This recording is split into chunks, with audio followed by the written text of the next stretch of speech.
I'm on? Am I on? I think I hear a repeat. No, we're good. Good evening.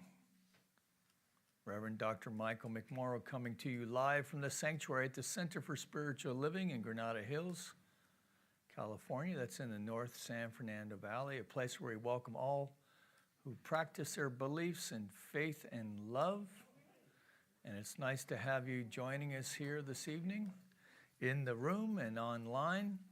And Mike tells me on camera I've got a nice floral aura behind me, so that's not my energetic. But anyway, but you're welcome to think it is if you choose to. And I'm joined tonight with the wonderful Beverly Scott, who will be our presider this evening. And so as we bring the lights down just a wee bit and bring up a little bit of background music, we'll take a deep conscious breath and release. And that felt good. Let's do another one. Taking a deep breath and releasing, just releasing the day, releasing the computer screen, the traffic, any of the hustle and bustle that you had to go through to get to this moment. And just claim this time now as our own, as we come together for our call to service, which we call lighting the flames of faith. And we perform this ceremony to promote the universal consciousness of life, which acknowledges that all peoples, all faiths, all sentient beings come from the one great universal presence which we call spirit. That fundamental to this truth is a unifying nature of all religious thought and experience, which we honor here this evening. So as Beverly lights the first candle, it's for the Tao, honoring the universal path of harmony and equilibrium, the natural way. We light the second candle for our shamanic traditions, honoring the beliefs and practices of all indigenous peoples, the way of primal spirituality. The third candle we light for Hinduism, honoring the path of knowledge, action, and devotion. The fourth candle we light for Judaism, honoring the ethical path of living by sacred law. The fifth candle we light for all forms of Buddhism, honoring the Four Noble Truths and the path of compassion.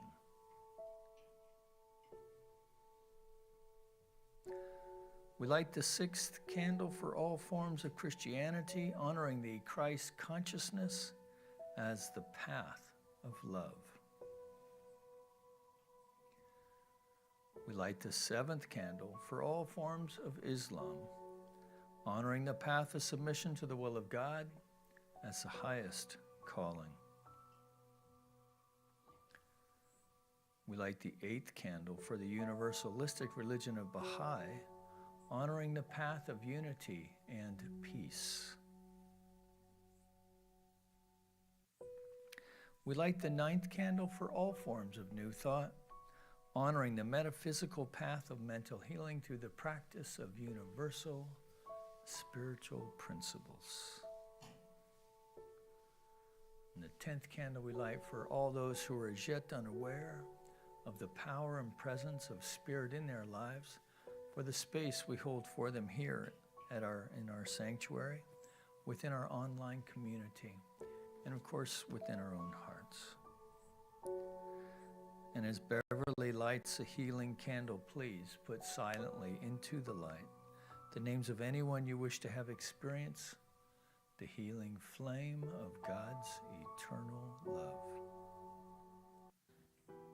I'm thankful, so grateful. I'm one with the Spirit all around me. I'm thankful, so grateful. I trust in God. surrender, I surrender. I'm one with the Spirit all around me.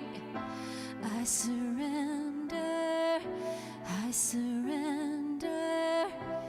I trust in God.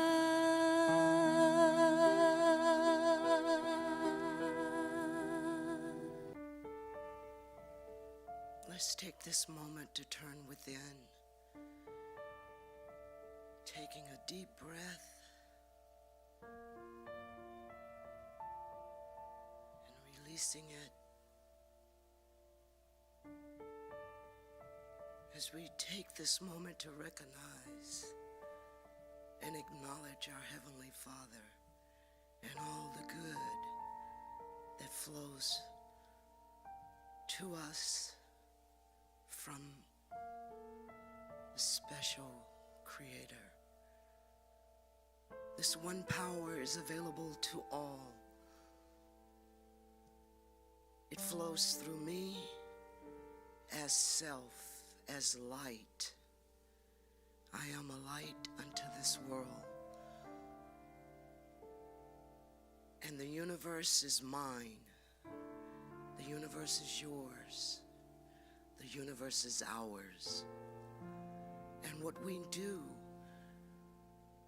is express it openly by being receptive, attentive, caring, and loving. All of these things I am because of I am. I am deeply moved to know that I'm loved, and I can love, and I give love.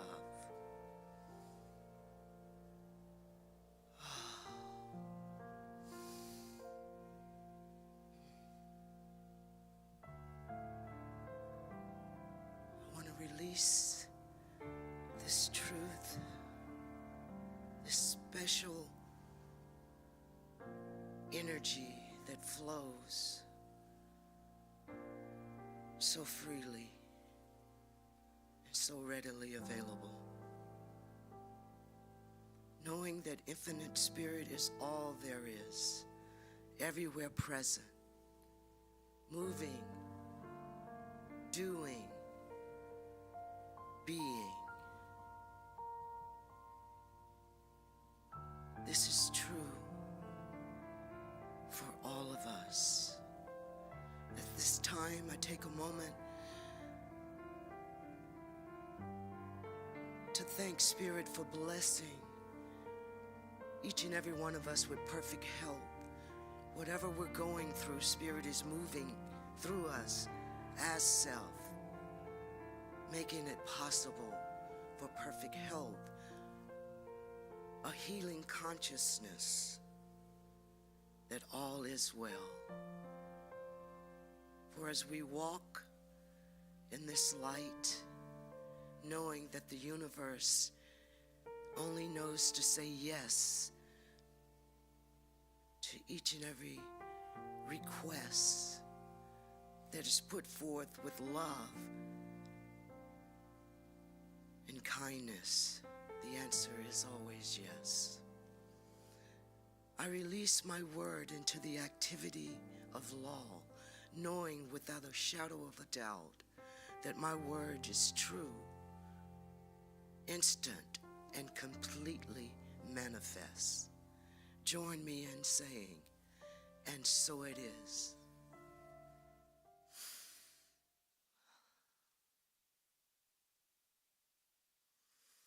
It's a wonderful evening. I'm so glad we're here. I'm so glad to see each of every one of you here in the sanctuary and all of you online. Miriam, it's a blessing. Marie, it's a blessing. Thank you. I had so much I wanted to say, and then I said, back up, think about it. Tonight, I'm going to speak about living an inspired life. We all have so much to be inspired for. So why not live an inspired life so that we can be that light to whomever may be watching? Because, as my grandmother used to say, you never know who's watching. So you come forward with your best, and you be your best. So, for me, when I think of living an inspired life, I think about what Ernest Holmes wrote. The key that unlocks the treasures of the kingdom of good is in my hand. I unlock the doorway of my consciousness and gently open it that the divine presence may flood my whole being with light, illume my being with its radiant glow, and direct my footsteps onto the pathway of peace and joy. First, let's ask what an inspired life is. We each may have our own and different definition than I have. I've given it some thought. So for me, I say, Beverly, what is it that lights my fire? God Almighty lights my fire. Spirit, the Most High, call the being what you will, what moves you, what swells within me, an emotion of love. God's perfect mercy, grace, and faithfulness. That's what moves Beverly in her living an inspired life. What inspires my heart? What inspires a glow in my heart?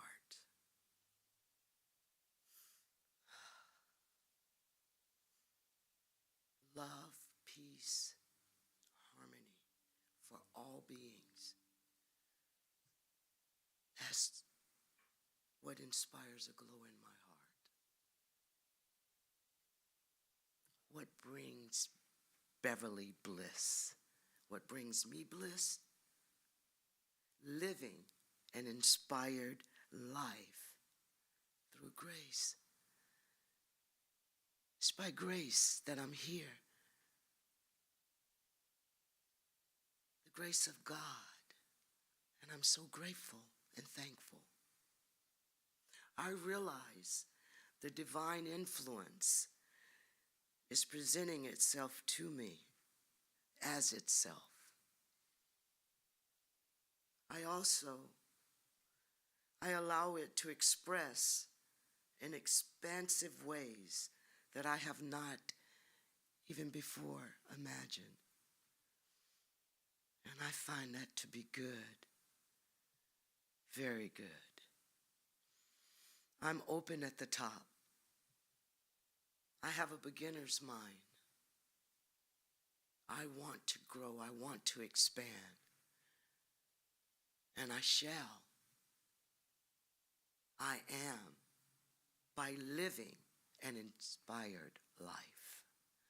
I encourage you, each and every one of you, to rethink while we're here. And let's live an inspired life. My affirmation this evening I'd like to share with you. There is an inspiration within me that governs every act, every thought, with certainty, with conviction, and in peace.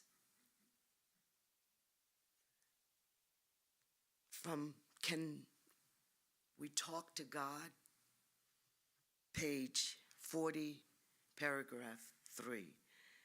There should be a balance between the inner and outer states. From an inner communion of the soul with spirit, there comes inspiration and guidance. Let's commune with spirit so that we may be inspired and have divine guidance. Love, peace, and harmony, I leave with you. I do have an announcement. First and foremost, if you're in need of prayer or someone to speak with, you may always find a practitioner at CSLGH.org. Please reach out. We'd love to hear from you. We're here for you. And the announcement that I have for you, we're so excited to welcome back our youth church. It is in full swing. Please, for those here in the sanctuary and online, tell your friends, bring your family members. It's the first and third Sundays at 10:30. Thank you so much.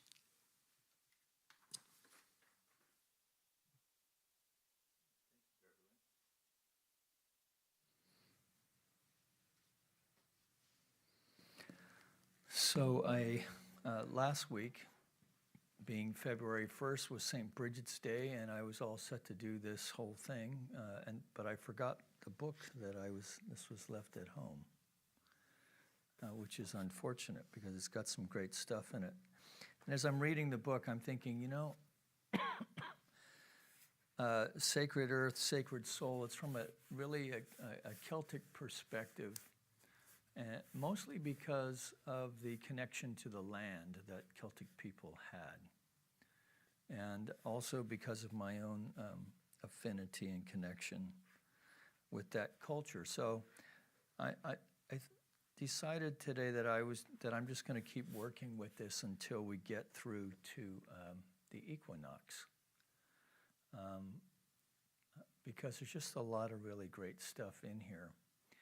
It also has it switches back and forth to from a Celtic perspective, but it also ties it in with the arrival of Christianity in England, what was to become England, Scotland, and Ireland. Why this is significant is because they were the last offshoot from Rome. And most of us know at least a passing bit of Roman history. But so the Romans were in England for 300 to 400 years, and then they left, and Christianity followed them. But the thing that was great about that is that within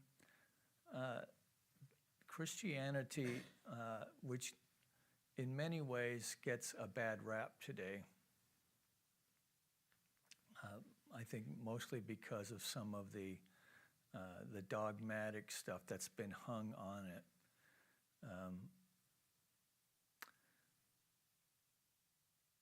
Going way back, it's not just today, but stuff that was hung on it from the beginning. But the genius of Christianity as it moved into various areas, like up into Germany and what is now France, into these areas. These were all Celtic lands. It's just that the British Isles were the last holdouts. And what this means is that there was a wonderful unity concept within Celtic Christianity that not only embraced but honored the sacred feminine. And this was the case, particularly in Ireland. So Ireland was like the last holdout. And in fact, in one of the things that the Pope really tried to stamp out was this Celtic Christianity, because they kept getting married. The priests kept getting married. And so they were one of the last to give up, to embrace the notion of celibacy in the priesthood. I mean, like, we're talking like 10th, 11th, 12th century, something like that. So one of the, and it also had Christianity, I suppose you would call it Catholicism in those days, had a wonderful way of incorporating the local talent into their belief system, which is something that the Romans did as well. But what that means is that a lot of the saints that we have in the European church, and in fact, it's a practice that was practiced in South America and even in Africa, bringing in local saints into the communion of saints. And Bridget is one of those. And so the more that I read about Bridget, I find it very interesting because she's known as many things. One of them is the keeper of the hearth. Why this is significant is when I was visiting family there in '78, I remember my Aunt Marianne saying to me, remarking that she never had to worry about the fire. Now, that was a big deal because my family still lived in a cottage, no running water, they just got electricity, no toilet, right? And they did all the cooking on the turf fire, so that kept you warm. They did the cooking on it and the whole bit. But I was just fascinated, I have to say, by the whole thing, because it's like, it's not wood and it's not coal, and it's, I'll have to remember to bring some next week, and I'll burn some while we're here just to kind of have some little authenticity. But whenever I want to have a little taste of home, I like burn a piece of turf, right? But what Bridget is known as, one of the things she's known as, is the keeper of the hearth. And so there were some communities, like on Iona, which is in the Hebrides between Scotland and Ireland, there were some homes where that fire was tended to for hundreds of years. And so it was usually the elderly woman would tend to the flame. And of course, there's so much imagery which was woven into the Celtic understanding of spirituality with, warmth and light, home, invitation. Another thing Bridget was known as, and I mentioned this before, was the midwife of Christ. Well, it turns out that along with this notion of the keeper of the mantle of the fireplace, that in these times, women would give birth because the cottages are single rooms, they would give birth in the threshold. Now, I don't know, does anybody know anything about this from other cultures? So women would take a knee in the doorway because they could bear down against the doorway. And then the midwife then would be on both knees to help with the delivery. So you'll see images of Bridget where she's on both knees, and most modern people think, of course, she would be praying, right, because she's on her knees. But in fact, what she's doing is midwifing. And so the threshold then, because it becomes an imagery that we are all on the threshold of some new beginning. And then St. Bridget's Day, of course, is on February 1st, which is also the beginning of the light, is a celebration of the light returning. Of course, they're much further north than we are, right? And I thought that was weird but I take the dogs out, like before bed, right? So the last trip out is like around 11. And then I like to spot where the when you follow the constellations this way, you become much more aware of your place in the natural order of things. And when I read this and learned it, I realized, and maybe you have too, that it is getting lighter. And it seemed like it was dark, and then all of a sudden, boom, it's like light, like the end of January, beginning of February, which also happens to be lambing season. So in the Celtic world, again, because they're further north, it was the first day of spring, February 1. But of course, we know for where we're at, the equinox is further back in May. So anyway, interesting stuff. But to the point of, we have this rich spiritual ancestry of which we are a part of, that we can dip into. So even when we use imagery like, Heavenly Father, as Beverly spoke to, it evokes an image of, the sky god kind of notion. But, where we get within this tradition of spiritual mind treatment, we're pulling that right out of the Lord's Prayer when Jesus said, where he's inviting God's imperial rule, as it is in heaven, we invite this down on earth. So then we are now living in the heavenly realm on earth. So it's all one thing. And this too is a very Celtic idea that we are living in a conscious union with the divine through our connection with the earth, with water. So water is very sacred, whether it's fresh water, salt water, it doesn't matter. The waters of life that are broken at birth. So it's all tied in. And so it's beautiful imagery that we can work with. And so I would just invite you within, this is from my culture, right? So I come from that part of the world. But within your own culture, I'm sure, or your own ancestry, there are myths, legends, and stories, maybe even within your own family, that can encourage us to just go deeper beyond the so-called ordinary experience, or the experience of ordinary life, to connect with that liminal depth, the light that is awaiting our recognition just under the surface of our ordinary experience. And so meditation then becomes a time where we can invite an experience of this, because by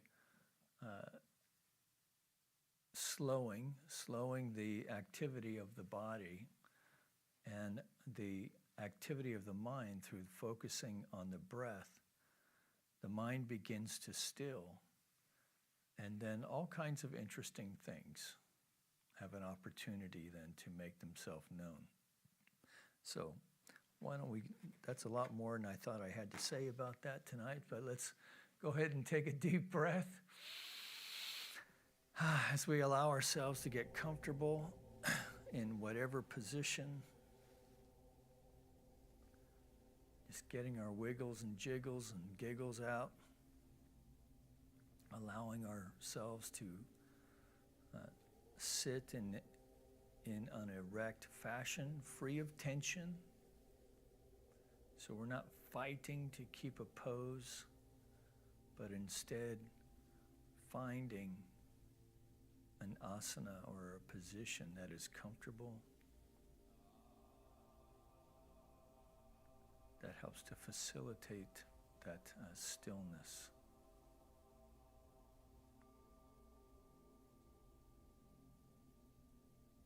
And we simply follow the breath.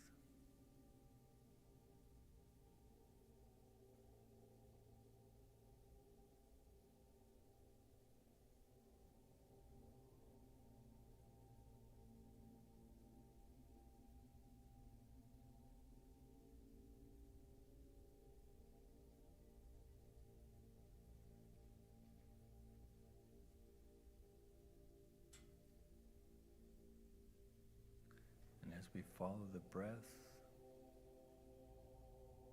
the mind begins to still.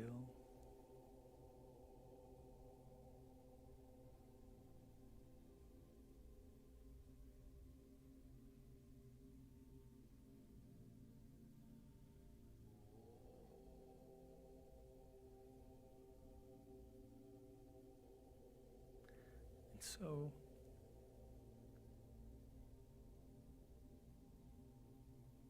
I propose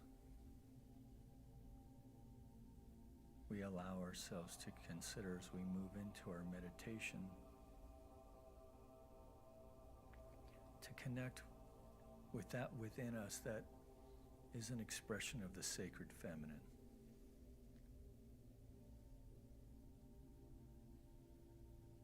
Now for many, if there's any men online, or maybe Mike in the back is going, how the heck am I supposed to do that? We're just going to stay open to any insight that may come forward.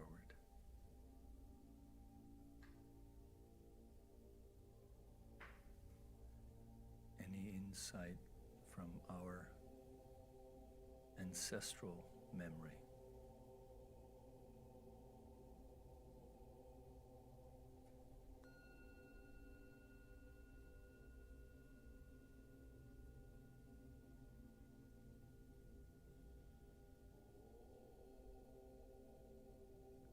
So following the breath,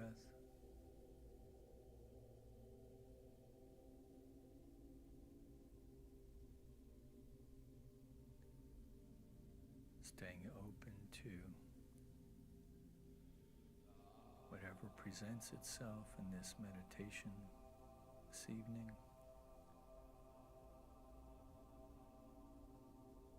We methodically scan the body from the feet up the leg into the quads, hamstrings.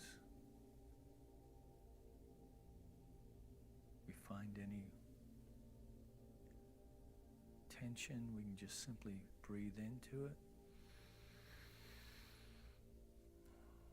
and then exhale. And you will find that this will help unwind any tension.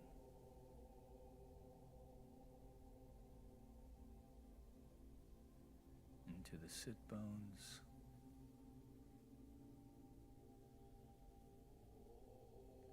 Tummy rises and falls easily and naturally.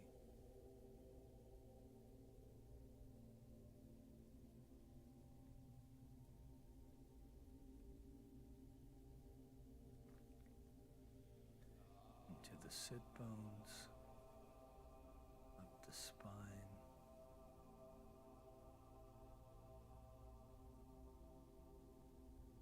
So let's take a deep breath together and allow the shoulders, the arms to drop. So in breath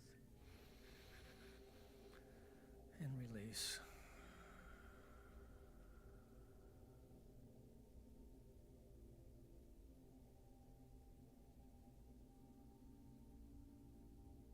So the spine over the sit bones, the head balanced over the spine.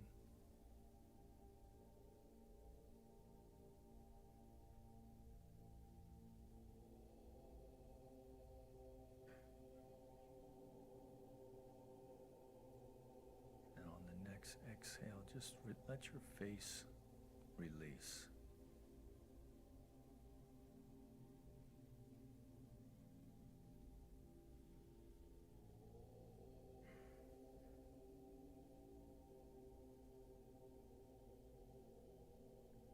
And as you follow the breath,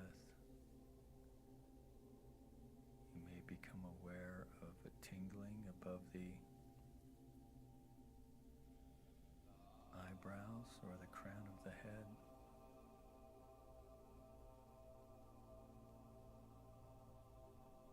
Just observe.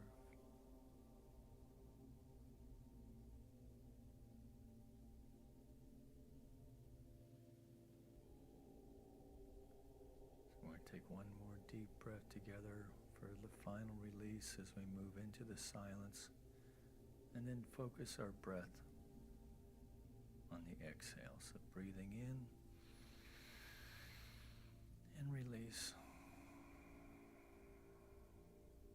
Focusing the breath on the exhale now.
back into the room, staying with the breath.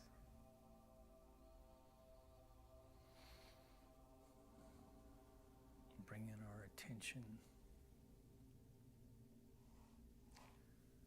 to the seat of the soul within the hearth of our own chest. Breathing in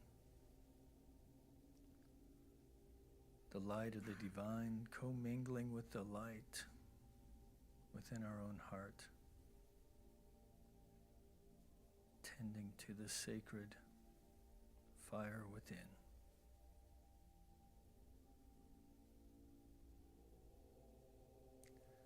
So the keeper of the heart,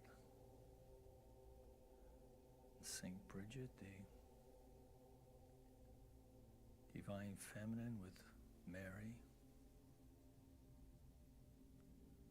Saraswati,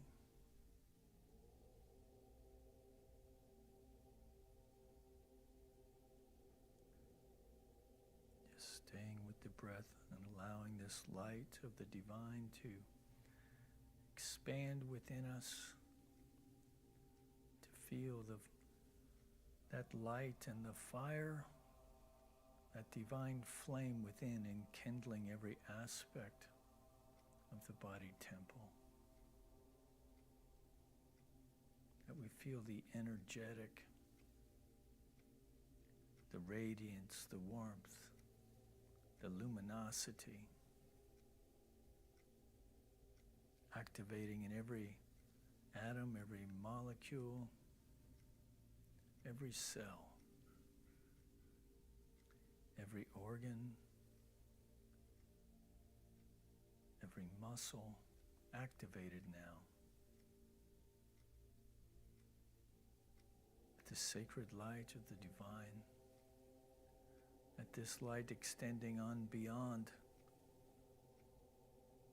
our body temple, commingling with our friends here in the sanctuary, and even extending beyond time and space. So those of us joining online presently or even in the future, for the spirit is not bound by time or space. This beautiful quantum entanglement of activation.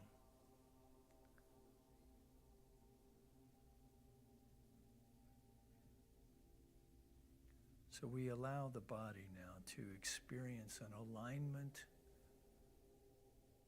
with that pattern of perfection within, that there is an attunement with the divine song, with the divine Om, that we are feeling a quickening within the body, that we are releasing anything unlike the full expression of radiant good health, the full demonstration of radiant good health in all of its forms, that we're not in a way that is fighting or wrestling with anything. We just take a deep breath and just releasing. And we feel a sense of knowing all is well within the body. That for our mind now, that we are open and receptive. Again, connecting with the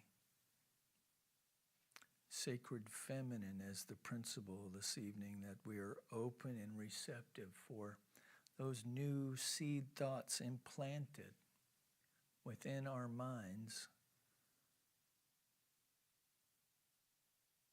deeply, fully embodied,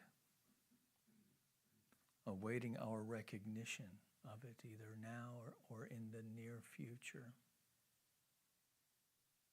That it is a seed thought from the creative impulse of life itself, that we are open, receptive to that creative impulse that has within it the solution to any seeming challenge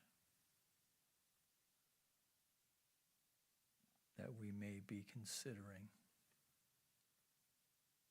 that we are receiving it now, fully and completely, knowing that we have within us